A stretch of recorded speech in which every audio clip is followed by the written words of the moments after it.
There's a moment that separates the wealthy from everyone else. It's not when they make their first million. It's not when they buy the fancy car or the big house. It's the moment they stop trading time for money and start trading money for time. Most people never have this moment. They spend their entire lives believing money is the goal. But the truly wealthy, they figured out money is just the tool. What they're really after is something most people don't even realize is for sale. Let me show you what I mean. Let me tell you about something that happened at a funeral. Jake, 47 years old, drops dead from a heart attack. He was a partner at a law firm earning $340,000 a year.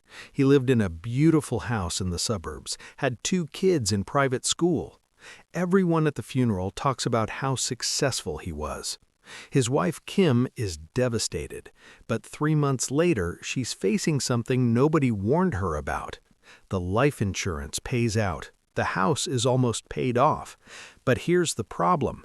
Their entire life was built on Jake working 70-hour weeks. The private school tuition, $60,000 a year. The car payments, the lifestyle, the expectations they built for their kids, all of it required Jake being alive and billing hours. Kim has money in the bank, but Jake bought them a life that requires his presence to sustain. He didn't buy them time, he rented them a lifestyle. Now, I know of another person somewhere else. Let's call him Troy. Troy died at 52, also suddenly. Construction supervisor. Made about $68,000 a year, less than half what Jake made. But here's what Troy had been doing for 20 years that nobody really noticed. Every time he got a small bonus or tax refund, he bought another small rental property in the rougher part of town. He'd fix them up himself on weekends, rent them to working families. By the time Troy died, he owned 9 units. His total rental income after expenses is $4,200 a month. His wife Lena is also devastated, but financially she's fine, better than fine. Because Troy didn't just leave her money, he left her a system that generates money. Those properties keep paying her whether Troy's there or not. Lena actually quit her job 6 months after Troy died, not because she's rich, but because she's free. The rental income covers her life. She volunteers now, spends time with grandkids, and travels. Here's what gets me about these 2 stories. Jake made 5 times what Troy made, worked twice as hard, had the impressive title, the respected career, the visible success. But when both men were gone, Troy's family was financially free. Jake's family was financially dependent on a ghost. Because Jake spent 25 years trading his time for money. Troy spent 25 years trading his money for time. And here's the thing nobody tells you. One of those strategies survives your death, the other doesn't. If you found this interesting and want to understand how money really works at the highest levels, hit subscribe because we're going deep into the psychology the wealthy don't talk about. Here's the truth most people never learn. The wealthy don't love money. They love what money can do.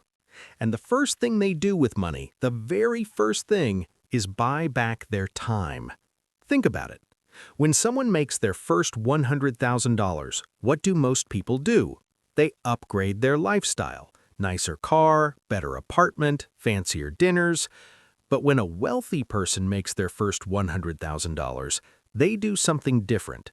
They hire someone to clean their house. They hire someone to handle their emails. They automate, delegate, outsource. Anything that buys them hours back. Because they understand something fundamental. Time is the only non-renewable resource. You can always make more money. You can never make more time. So the wealthy optimize for time first, money second. This is why you see billionaires wearing the same outfit every day. It's not about the clothes, it's about eliminating decisions that waste mental energy and time. This is why they pay premiums for convenience, first-class flights, private assistance, services that cost 10x more but save hours. To most people, this looks wasteful. Why pay $200 for something you could do yourself in an hour? But the wealthy are doing different math. They're not asking, can I afford this? They're asking, is my time worth more than what this costs? And once your time is worth $500 an hour, $1,000 an hour, $10,000 an hour, suddenly paying someone $50 to do a task becomes the obvious choice. They're not spending money, they're buying time. Now here's where the psychology gets interesting. Most people are stuck in what I call the money accumulation mindset. They believe the goal is to pile up as much money as possible. Big bank account, big net worth, big number. And yes, wealth building requires accumulation at first. But the wealthy shift to a different mindset, the time liberation mindset. They start asking different questions. Not, how can I make more money, but how can I make money without my time? Not, what can I afford, but what will buy back my hours? Not, how do I retire rich, but how do I make work optional as soon as possible? This is why you see people with $10 million who still feel broke and trapped because they structured their lives to require their presence. Big house that demands maintenance, expensive lifestyle that demands constant income, job that pays well but owns their time. They have money but no freedom.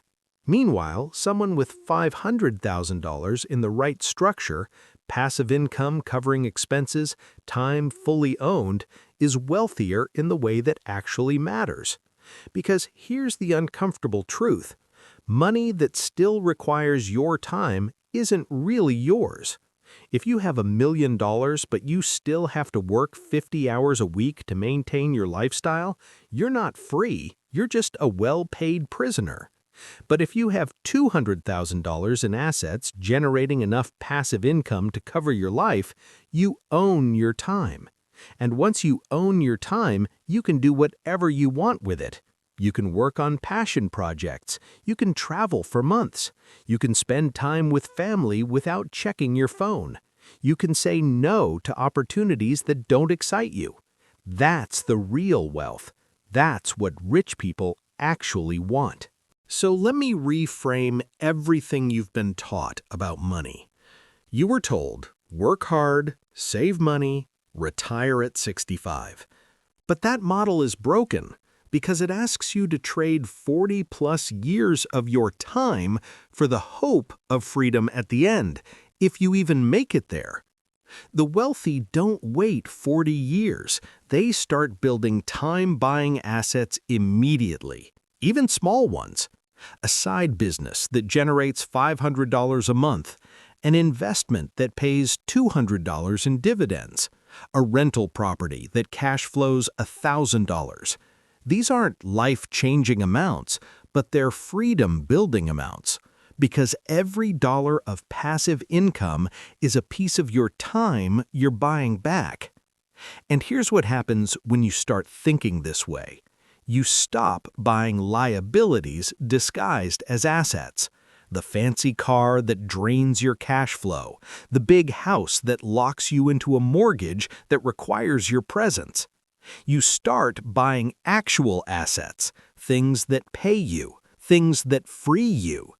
You stop asking, can I afford this luxury? And start asking, will this buy back my time or take more of it? And slowly, month by month, you start to feel it. The pressure lifts. The dependence on your job decreases. The options in your life increase. You're not just building wealth, you're building freedom. Here's the final thing I'll leave you with. Rich people don't love money. They love control. Control over their time, control over their choices, control over their life. Money is just the tool they use to get it.